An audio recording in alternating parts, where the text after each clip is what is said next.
Again. So, good evening, everyone. We are here again with our second session for the insomnia, which is very important aspect in society management. Because as we know, when things are started, especially with the ideation and other things, so insomnia is something which is related to sleep.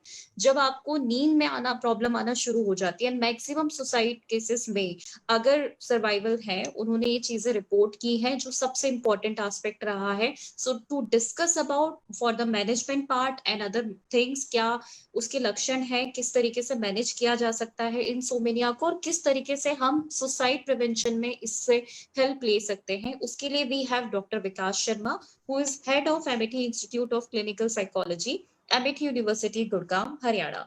Dr. Vikas Sharma is a qualified clinical psychologist from IBHAS Delhi and doctorate from University of Delhi. He has vast experience in different area of clinical psychology, including training and supervision of clinical psychology trainees. His research interest includes behavioral medicines, cognitive behavior therapy, and insomnia. He is a permanent life member of ISCP, Indian Society of Sleep Research and Somatic Implot Society. He is currently Executive Council member as All India Council member for ISCP, Indian Association of Clinical Psychologists. He is visiting expert for Rehabilitation Council of India to various training institutes offering AMPhil in clinical psychology. So list is very long. I'm cut shorting because there is so much in Sir's profile and we are lucky to have him. Sir conducted many mental health camps in collaboration with Municipal Corporation of Gurgaon and District Mental Health Program. Best paper award at National Conference of ISCP. So there are so many research publication under Sir name, international journals. There are so many symposiums, so many research papers at various national conferences. He is also editorial consultant of SIS Journal of Projective Psychology and Mental Health. So, sir, we are privileged to have you as a guest of a speaker for today. So, please start, sir. Thank you, Shweta ji, for your kind introduction and inviting me to this very useful session. I also thank your team, Mansa, for conducting such useful programs related to mental health. I think this is the need of the hour. And although we are discussing not a very positive topic today, that is suicide, but I feel that there is always a positivity if we try to look things maybe from a different perspective. The problem is that generally people lose meaning in their lives. And sometimes we feel that we get meaning only when we get big things in our life. But even if you see the morning rising sun, that can be meaningful to us. So if you see and if you can see and appreciate the beauty of the rising sun, that can also give a meaning and purpose to the life, and therefore may motivate us to live. So there is always an inherent this positivity in nature, in ourselves, but maybe due to some kind of setbacks, or maybe due to mental health problems, for some short time we may feel hopeless, leading to the suicidal behaviors as they exist. So the thing is, whenever you talk to people who are in distress, especially people who are maybe ideators to suicide ideators or attempters, they may say that I don't find any meaning in my life, or I don't find anything enjoyable. It is true with all of us. There are moments when we also don't feel any kind of gratification from the things we are doing. We don't like to do anything. And I think it is normal at times. But as a clinical psychologist, as a mental health professional, if you ask these individuals to do an hour by hour analysis of the activities which they performed the previous day, you will find that there are many activities which they found to be, you can say, gratifying. But they ignored those activities. So we can say that in such situations, generally there is a negative cognitive bias. And we tend to focus more on the negative aspects rather than the positive ones. And as a mental health professionals, if we ask these people to do a more careful analysis of what activities they did, and maybe they went somewhere out, they spoke to a friend, or they were eating something, anything can give pleasure to an individual. So if a careful analysis is done, then I think probably one or two events you will find which gave some pleasure to the person, and we can ask that person to do those activities maybe one more time, twice or thrice, or repeat those activities, because those activities are giving pleasure to a person. So a person who says that I am always in a distress, I think is not accurate or not entirely correct. The person who is saying I am always distressed is probably overlooking the positive aspects and focusing only on the negative aspects. So the aim of the intervention is to make the individual to have a more balanced perspective, so that the individual can also see the positive aspects to it. Second point, in psychiatry there are very few emergency conditions, and suicidal behavior is one of those few emergency conditions in psychiatry. And there is still there is a lot of stigma associated with it. Even the professionals, mental health professionals or psychology students, they hesitate to ask questions related to suicide. They think that if I ask questions related to suicide, it may instigate suicidal behavior, which is not true.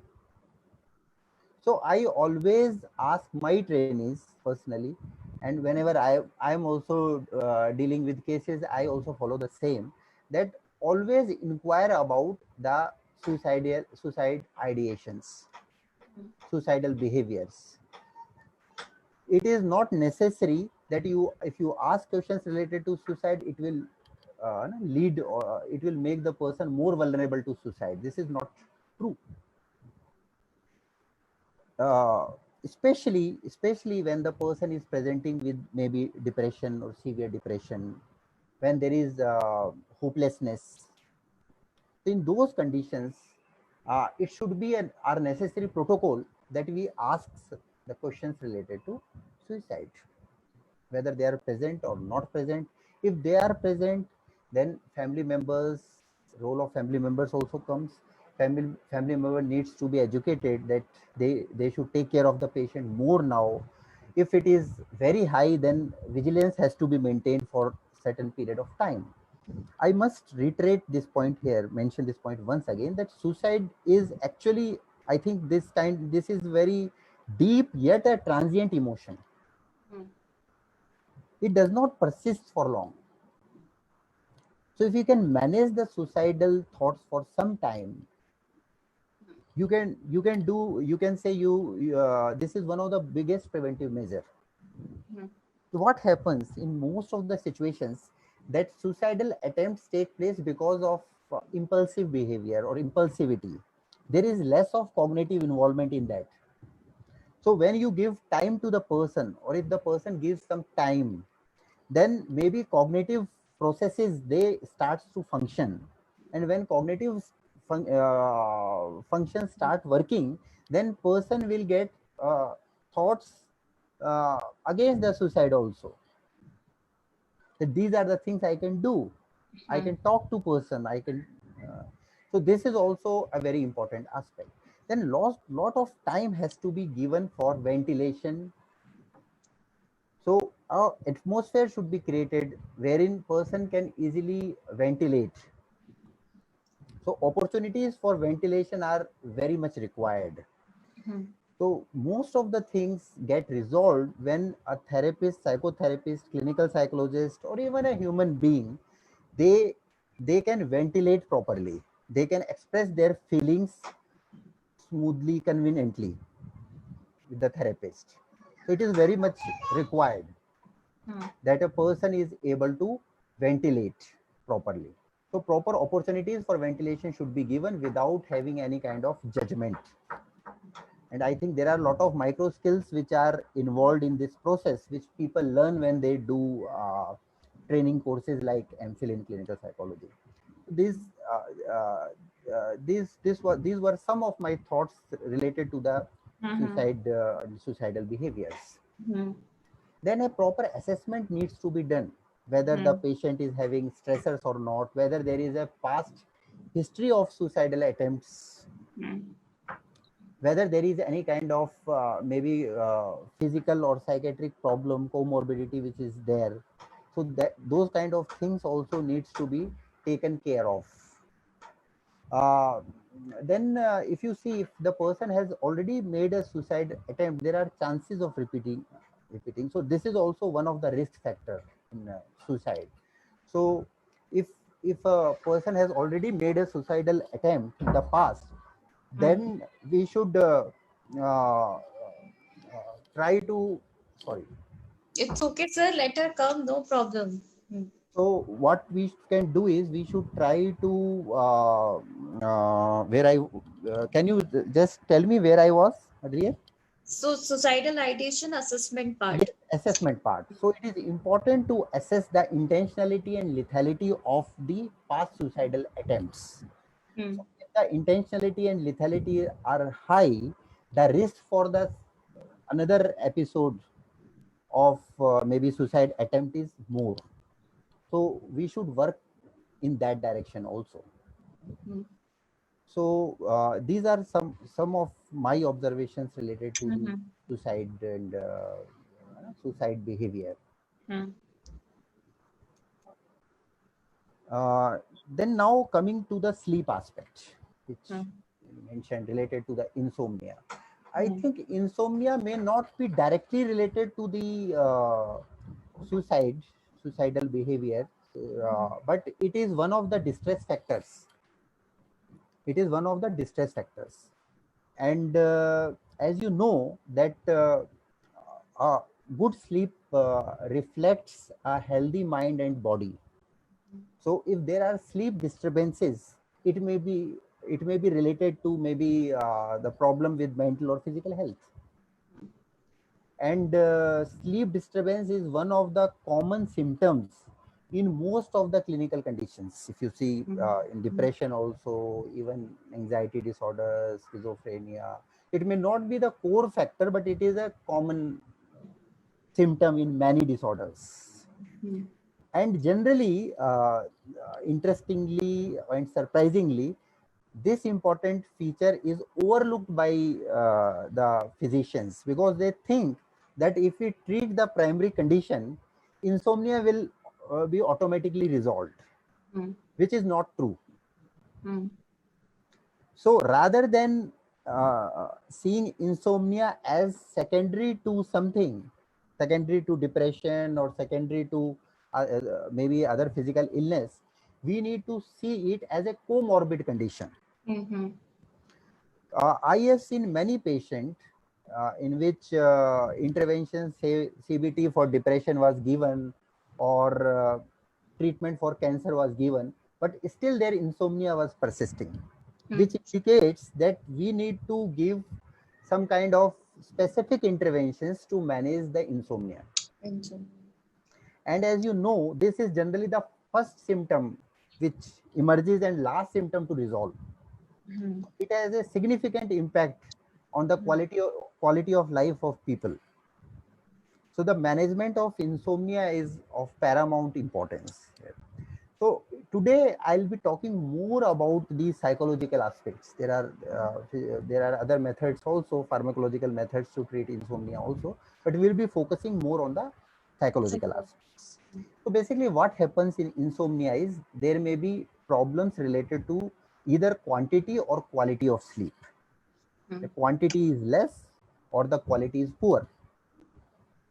These are the two basic, you can say, broad uh, categorizations of sleep difficulties people have. Either they have problems with the quantity, sleep quantity, or they have problems with sleep quality. So now let me start with, like, we see people making unsuccessful attempts to fall asleep. With the result, they spend a lot of time on the bed. What happens when an individual spends a lot of time on the bed? The bed fails to act as a stimulus for sleep. It becomes a stimulus for worrying, because person will lie on the bed, and if he is unable to sleep, maybe after half an hour or 1 hour, the person will become restless, and so much of negative thoughts will come to his mind. So whenever the person, so conditioning takes place. So whenever a person goes near to the bed, it leads to conditioned arousal. So rather than becoming a stimulus for sleep, the bed becomes a stimulus for wakefulness and anxiety.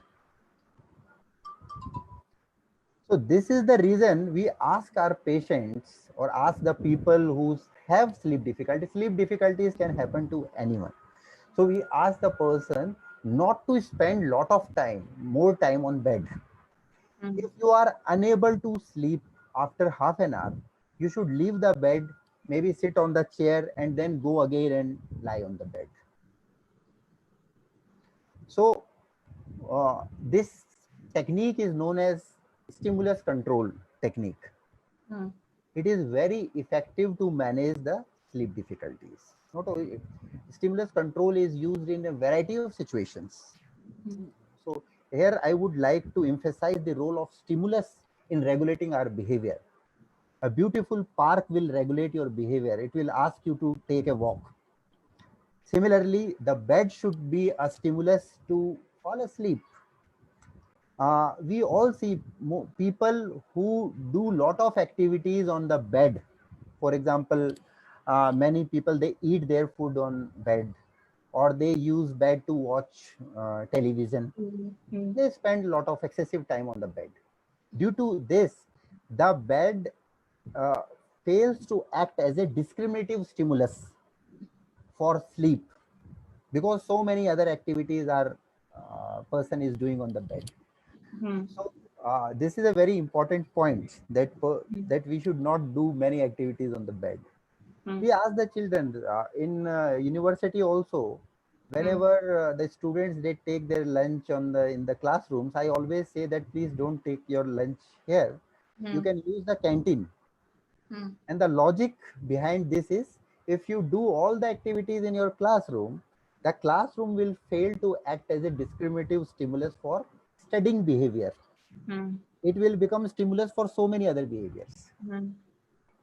So that is why this technique, stimulus control technique, it can be used in a variety of situations, and especially in sleep related problems, this is very effective technique. So we can always ask people not to spend a lot of time on the bed. If they are unable to sleep on the bed, they can sit on a chair and then go back to their bed. Don't use bed for other activities. Use bed only for sleep related activities. So I have explained the theory behind the stimulus control interventions and what instructions we can give to the person. Second intervention, which is very effective in sleep, is maintaining a proper sleep hygiene. Like it is related to, you can say, the physical conditions which are important for sleep, for getting sleep. So maintaining a proper temperature, room temperature, proper room, not very high temperature, not very low temperature, having a very comfortable mattress, proper illumination, not too much of light while you are sleeping. So these all are related to the sleep hygiene. Then avoiding caffeine, it's also very important, especially during the bedtime. Many people, they think that doing exercise helps, but you don't have to Like you have to keep your timings not just before the sleep, because if you are trying to link the two activities, then it may create more anxiety in the person. Many people, they think that if I do rigorous exercise just before I go to sleep, it will promote sleep. No, it can make you more aroused rather. So doing exercise is good, but not during the bedtime, maybe during the morning time, during the evening time. Similarly, caffeine, it's not that you cannot take tea or coffee. You can take that, but not during the bedtime. Maybe during the evening time or in the morning one can take. So these are the sleep hygiene practices which are also very important, and we need to teach these uh, techniques to the person, that they need to use in their day-to-day routine. If they are finding any difficulty, then they can discuss with the clinician, and clinician can suggest the alternative methods of doing those activities. So sleep hygiene education is also very important, and relaxation based training is also given. We can ask the person to do deep breathing exercise, or we can teach them specific relaxation exercise.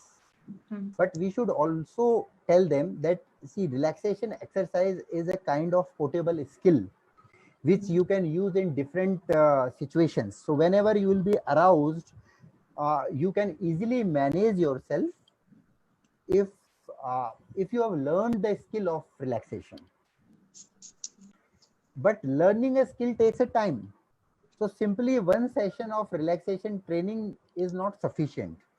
So we need to ensure that the person has actually learned those techniques and is now practicing them on a regular basis. Then also, then only it is helpful. Otherwise, it will not yield much benefits. So it is important that relaxation exercises are taught as a skill which a person can use in different situations. It is not something which you, like we tell the students कि अभी आप जाते हो exam में बड़ी घबराहट होती है, थोड़ी deep breathing exercise कर लें. It is not very helpful. Why? Because the child has never done it before. So basically, we need to tell the person, tell our client or person, that this is a skill and it takes time. And when you have mastered the skill of having a physiological control over your different bodily sensations, then automatically you will be relaxed whenever you are in a stressful situation. You don't have to practice that there. So it applies to the sleep also. It is not necessary that you have to do it just before going to the bed, relaxation train. You have to practice it on a regular basis, and then you will find that you have attained a sort of control over your physiological parameters. And now even if you are anxious, you are able to manage that anxiety. So that point needs to be taught to a person. Then a very important aspect is kind of cognitive therapies with the people who have sleep difficulties. People with sleep difficulties, like people with depression, anxiety, and other conditions, have lot of cognitive distortions. Many people, they say that if I do not sleep for 8 hours, my entire day will be useless. I'll not be able to do anything. I'll be fatigued, I'll be tired. So is it true? So what exercise, what behavioral experiment? If you tell the person, no, it is not necessary, such kind of statements generally we should not give directly to a person, but we can give some kind of behavioral experiments to them. We can ask the person to talk to people and ask them how much time they sleep. And a person will find that different people have different needs, sleep needs. So sleep need is not same for everyone. But when you directly tell this to the person, it may not have that much effect. But if you ask the person to do a sort of behavioral experiment to find out, like how much time the people are spending sleeping, then they will find that it varies from a person to person. then many people have this thought that if I don't sleep well, my entire day will be meaningless, or you can say unproductive. So what thing we can ask the person to do is, they can write down on a piece of paper how much time they slept the night before, and then rate their daytime functioning on a scale of 0 to 5. So when the person will do this activity maybe for 7 days, the person will realize that there were days when I could not sleep well, but still my day was productive. What does it mean? It means that sleep is not the only factor. Why you are blaming sleep for everything?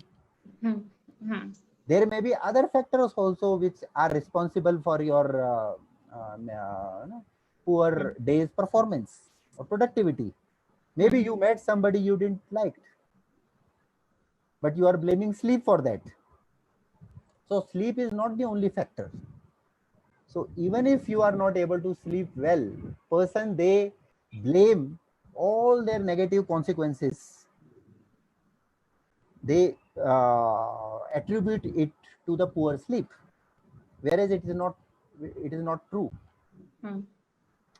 So such kind of exercises are very helpful in managing the distortions which are related, which are there, cognitive distortions which are there in people who have sleep difficulties. And there are a lot of other distribution also. Sometimes they magnify the problems, magnify their sleep difficulties. They may feel that they have not slept properly.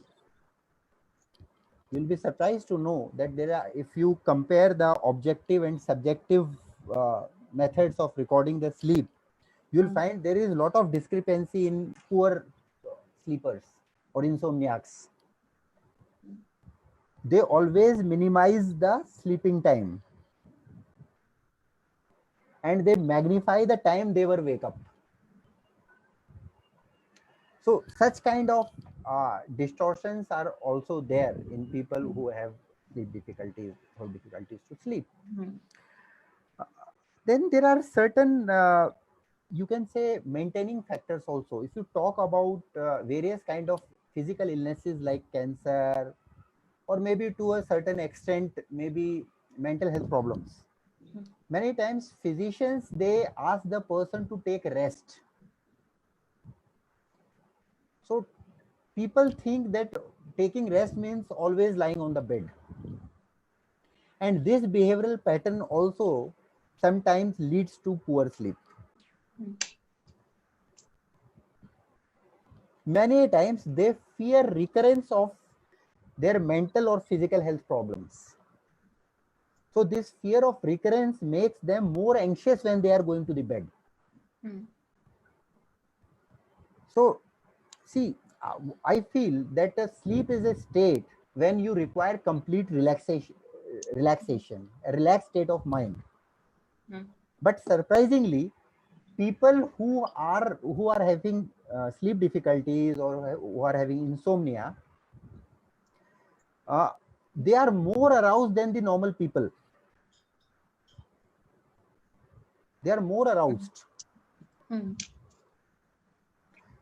And there are some interesting facts which I would like to share with you, that many times, like for general people, like those people who don't have much difficulties in sleeping, if you ask them to sleep in a different sleep environment, maybe at a different place, they find it difficult to sleep.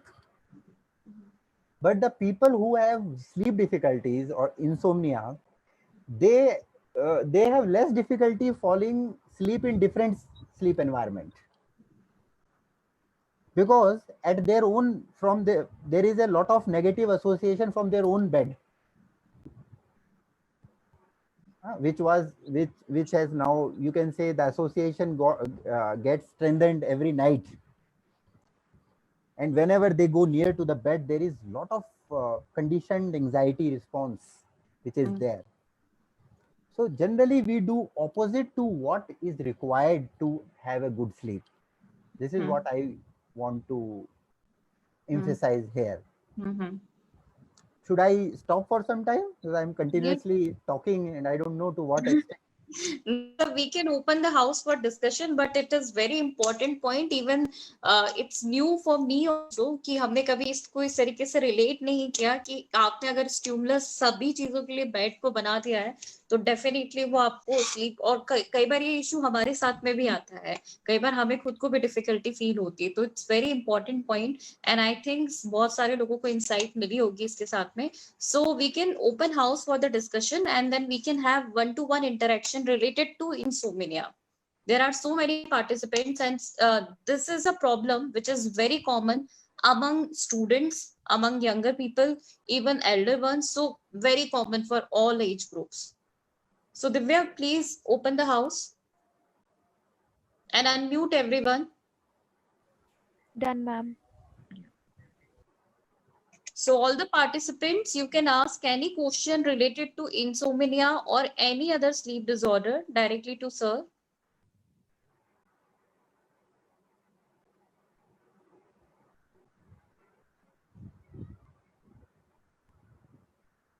Ma'am, I wanted to ask one question. I don't think like it's something related to sleep disorder or something, but I just wanted to ask.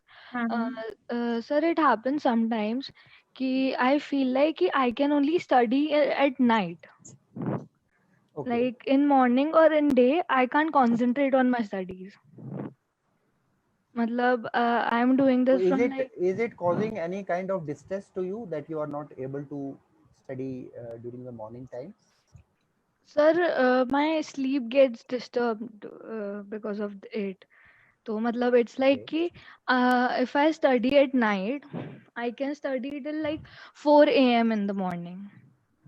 Okay. So because of So this, my sleep... is it a regular pattern, or sometimes it happens that you wake up during the night to maybe to prepare for the exams, or it is a regular phenomena?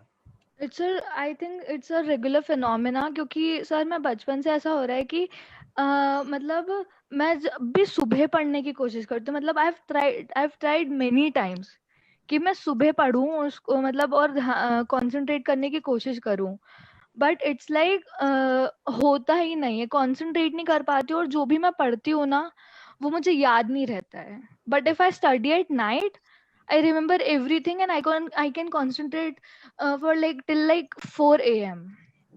Okay, then what happens after 4 a.m.? Do you get a sleep after that? Yeah, sometimes. So आपको कितनी देर लगती है bed पे जाके लेटने में और नींद आने में? जब मैं 4 बजे तक पढ़ती हूँ, it's like 5 to 10 minutes or something. तो ठीक है, it means you don't have the problems related to sleep because you are Okay. getting the sleep. Only problem is the timings. Yeah. See, actually you have conditioned yourself to this particular time, and when you do things repeatedly, habit formation takes place. Suppose you make a habit of reading during the night, you'll not feel like reading during the day. So it happens, but habits can be changed if you want. Yeah, sir. Actually, I've tried it for like You need 1 to month. fix your, yes, you need, what you need to do, Vrinda, is Hmm. you need to fix your time of going to the bed. If it is 10 p.m., it should be 10 p.m. Okay. And the time to leave the bed should also be the same, irrespective of the amount of sleep you had. Okay. But it's not be too early. Like आप ये नहीं कर सकते कि आप 2 बजे उठ रहे हो रात को उठ के daily है ना, then you're so whatever time you need to fix it, and if you do it maybe for a week or so, your sleep cycle will be proper then. Okay. Thank you so much, sir. इसको आप ऐसे करके देख सकते हैं रात का time, और फिर दिन में you make a habit of reading during the day also. During the day or time also you will be able to concentrate, because if you are able to concentrate during the night, it means your cognitive functions are working fine, and you can concentrate during the day as well. It is only the matter of habit. And many times what happens during the night, there are less external stimulations. Yeah. Yes. disturbances. So many times students feel more comfortable studying during the night time. It happens. Okay. Thank you so much, sir. Okay, Thank you, okay, Vrinda, Brenda, for asking. all the best. All the best, Vrinda. Thank you, sir. Anyone else? Yeah, good evening, sir. Good sir evening. It was a wonderful session sir. मुझे एक question है, insomnia से related नहीं है, but बहुत सारे ऐसे students होते हैं जो कहते हैं हमें बहुत ज्यादा नींद आती है, हम रात को भी बहुत सोते हैं, हम सवेरे उठने में भी डिफिकल्टी है, और हम स्कूल में भी सोना ऐसा लगता है कि हम सोएंगे, स्कूल के जाने के बाद भी हमें लगता है, is it a problem sir? Actually I don't think that, जैसे आप बता रहे हैं कि वो बच्चों को जो है वो हाइपरसोमनिया की प्रॉब्लम होती है, सिंपली ये भी कह सकते हैं कि वो भी एक तरह की हैबिट है, बिकॉज उनको स्टडीज या स्टडीज रिलेटेड बिहेवियर उतना ग्रेटिफाइंग नहीं लगता होगा, तो जितना नींद सोना लगता है, so they spend more time lying on the bed. But ये कॉन्सेप्ट उनको बताना होता है कि आप अगर ज्यादा टाइम बेड पे स्पेंड करते हैं तो आपकी स्लीप एफिशिएंसी कम हो जाती है। स्लीप एफिशिएंसी जो होती है वो एक फॉर्मूला होता है स्लीप एफिशिएंसी कैलकुलेट करने का, total sleep time divided by total bed time multiplied by 100. So what happens, sleep efficiency is less if you are spending more time on the bed just lying and not sleeping. It happens with us also. So here we should similar instruction, like you have to fix your time when you are going to the bed and you are waking up. It should be fixed. So it is always helpful. And then regarding the studies, you can always ask these children to have some activities which give them pleasure during the day. Okay, sir. So that they are more alert. So having a very fixed kind of a schedule with only subjects and studies, sometimes you can say, you know, it is not too exciting for the children. Yes, so, sir. So you can ask children, you can ask the parents to have at least 2-3 activities which children they like to do, maybe on the basis of their pleasure or mastery. So these things are helpful there. And sir, some children, like in first period only, they feel so much tired. They feel like बस सोने दो, बस ऐसा वाला. Even during prayers or assembly time, I have noticed some children standing in the ground. Actually, they don't like to do those activities. This is the problem. Okay. And when you are not interested in any activity, when that activity is not giving you any pleasure, so even if it is first period, the student will not like to attend the class and may yawn in the classroom, and so it happens like that. So the thing is, like, we need to teach the children why these things are important, why studies are important. We can do some changes in the classroom. We can do some changes in our teaching styles. So that the interest level of the students can be generated, can be aroused, and then I think they will not sleep in the day. Okay. Thank you so much, sir. Okay, Pramila ji. Thank you. Thank you, Pramila. Anyone else? Good evening, sir. Good evening, Jasleen. Yeah, thank you. Thank you for such an amazing session. Sir, my question over here is that, sir, I am facing sleep disturbances from past 2 years, I guess. So, sir, the problem with me is कि like जैसे मैं अपने normal time पे भी जाऊंगी bed पे सोने, it's not like कि मैं रोज हर time bed के पास रहती हूँ या उसी bed पे हर एक activity करती हूँ. तो it's like कि जब मैं सोने जाऊंगी, it's like कि मैं सो नहीं पाती हूँ proper time से. It takes me like 1 or 2 hours to get settled, and उसके बाद ही नींद आती है, and it's like कि it's all after 3 a.m. or 4 a.m. Okay. So, not to worry, Jasleen ji. It is a common problem nowadays, not getting proper sleep. It happens maybe because of lot of cognitive or physiological arousal at that time. It happens. Yeah. So, as you yourself are saying that at 3 a.m. you are sleeping, it means you are also monitoring the time. Yeah. What happens? Sometimes even the clock monitoring is can be you can say can lead to lot of arousal. So remove the clock Yes. from your bedroom. Yes, sir. So what happens in clock monitoring? For example, a person feels that I should sleep for 6 hours, Yes, and the person goes to the bed at maybe at around 10. And suppose the person has to go to his office at 7, and the person has to wake up at 6. yes, What sir. happens? The person now will think that even after 2 hours, if he's not able to sleep, he will say, no, now I have missed the train. Yes. Okay, now I cannot do anything. Now I have only 4 hours. So even if I sleep, what will happen? So this kind of thoughts also comes. Yes, sir.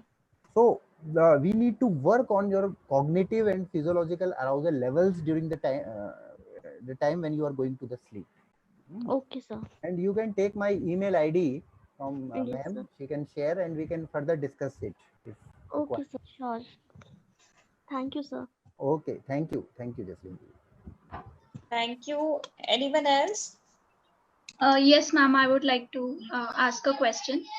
Yes, Sir, in this lockdown, I I experienced myself that I could not sleep for a month, neither during the night time nor in the daytime. But sir, I never felt physically exhausted. And as you said that changing places can really help. And as soon as I changed my place, not in the same home, I shifted to some other place and I could fall asleep normally, like normal pattern. So how can we explain it? Like no physical exhaustion even after. because you were sleeping. Because you were sleeping properly. That is why. Uh, As I mentioned, you said you could not sleep for entire 1 month. yes, sir. Is it possible? Sleep is a natural thing, like a food, water, air. Yes, sir. I could not It sleep. comes naturally. It comes naturally. Yes. If you are deprived for sleep, Mm-hmm. for 2 days, your sleep will be more imminent third day. Okay. So it is not that you are not sleeping, but maybe you are not sleeping as per your expectations. And second thing is, during this period, there were very less physical activities. So the requirement for sleep was also less. Okay. So maybe this was less. And I didn't said that changing the bedroom improves. It may improve for few individuals. It may improve for some individual. Maybe beneficial for some individual. But it is not generally an intervention which we give to improve the sleep.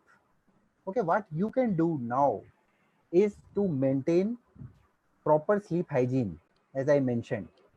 Okay, don't give too much importance to sleep. If you make attempts to sleep, you will not be able to sleep. Are you understanding what I am saying? Yes, sir. I'm getting you. For a proper sleep, you just try not to sleep while lying on the bed, and your sleep will be more easy. Yes, sir. Now I'm able to sleep. Have you seen a watchman? Yes. Yes, sir. Yes, sir. So in movies, you always see watchmen sleeping and not working. Why? Because the person tries to remain wakeful and not to sleep.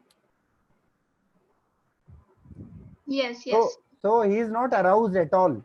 So he gets sleep very easily. Whereas we at homes, we try to sleep. There is an intervention known as paradoxical intention. Okay, so what happens in this intervention? You do opposite to it. Suppose I am having problems related to sleep and I am trying to sleep. So what I will do is I will try not to sleep. What will happen? Then I'll be less anxious when I'll be in my bed. And then I'll fall asleep very easily. Are you getting my point? Yes, sir. Yes, sir. Thank you so much, sir. Okay, Ayushi. Thank you. Yes, anyone else?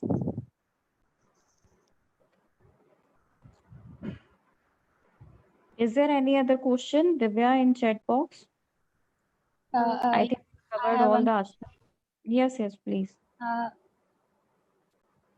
Ma'am मेरा question ये था कि जैसे आई use to sleep, मतलब जब मैं सोती हूँ तो ऐसे कोई दिक्कत होती नहीं है मुझे, बट द थिंग इज कभी कभी अगर मुझे नींद नहीं आती तो आई लिसन टू सॉन्ग्स, सो उसके बाद मुझे नींद आ जाती है, and sometime I speak while I am sleeping, मतलब मुझे वो समझ नहीं आ रहा कि कैसे हुआ।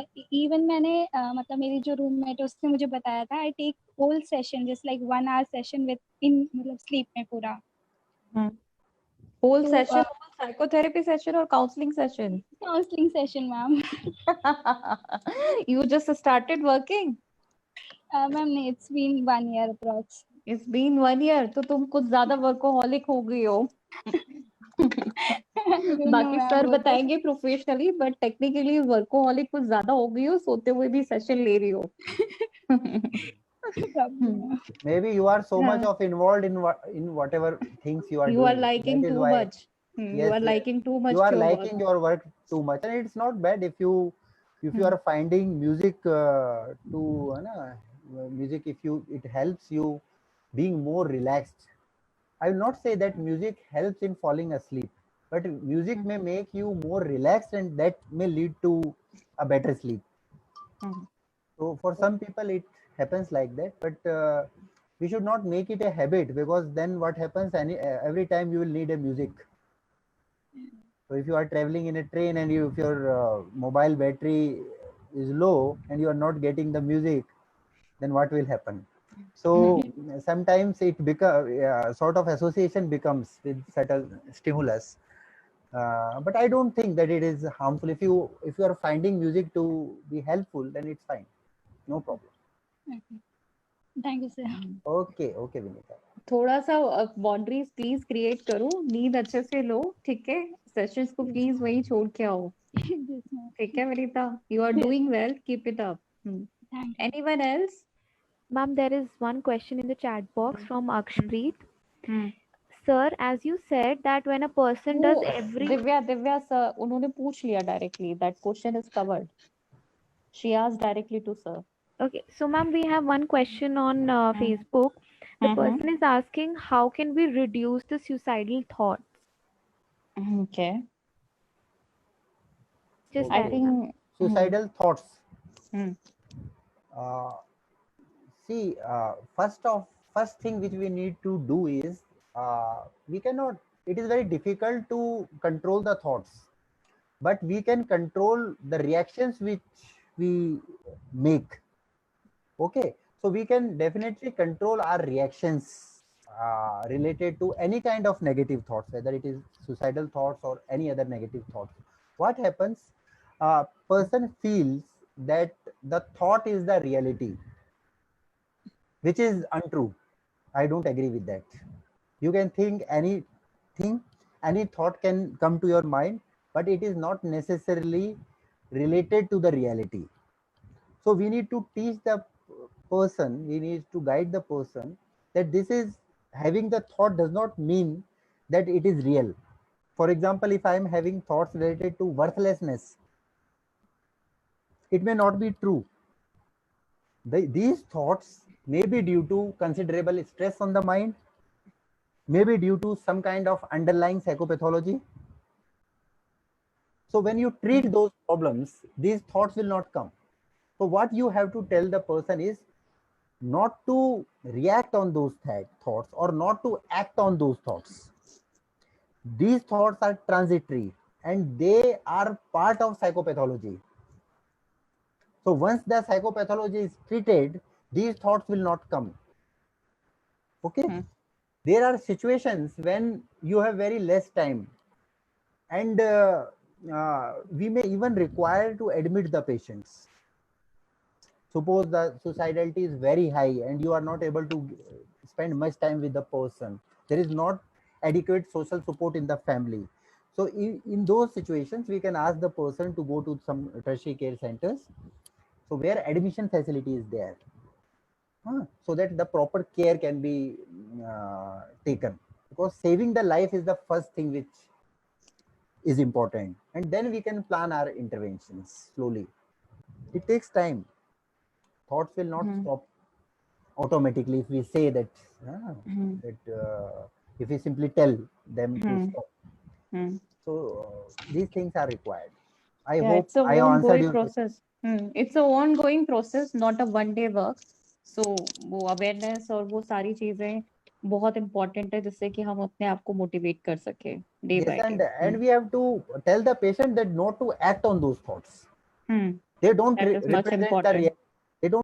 the reality. If I think that no, today's session was horrible, it may not be the truth if I ask other people.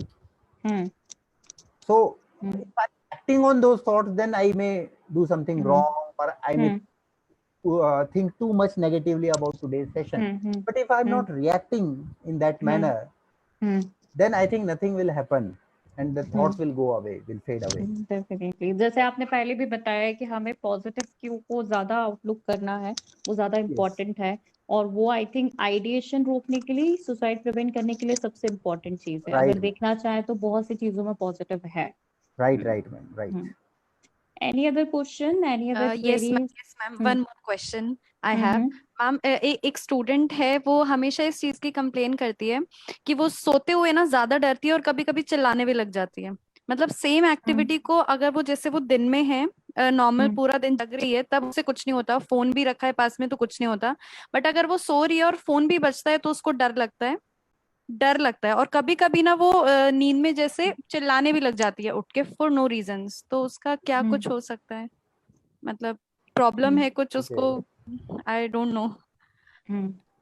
Okay, that may reflect some other issues, other problems the child may be facing. Maybe many a times the emotional issues, emotional problems, they may have such kind of manifestations. So here we need to deal with those emotional issues. Probably we can do sort of conduct some kind of test, maybe SSCT or something, and we know what are the conflict areas, what emotional difficulties the child is facing. So if we work on those things, then automatically the child will be comfortable even during the sleep. And it is normal actually. Sometimes it is normal. We see dreams during the night, and such things happens more often during the sleep, even with the normal people, even with everyone. It happens. Sometimes we are also fearful during the night when we see dreams and things like that.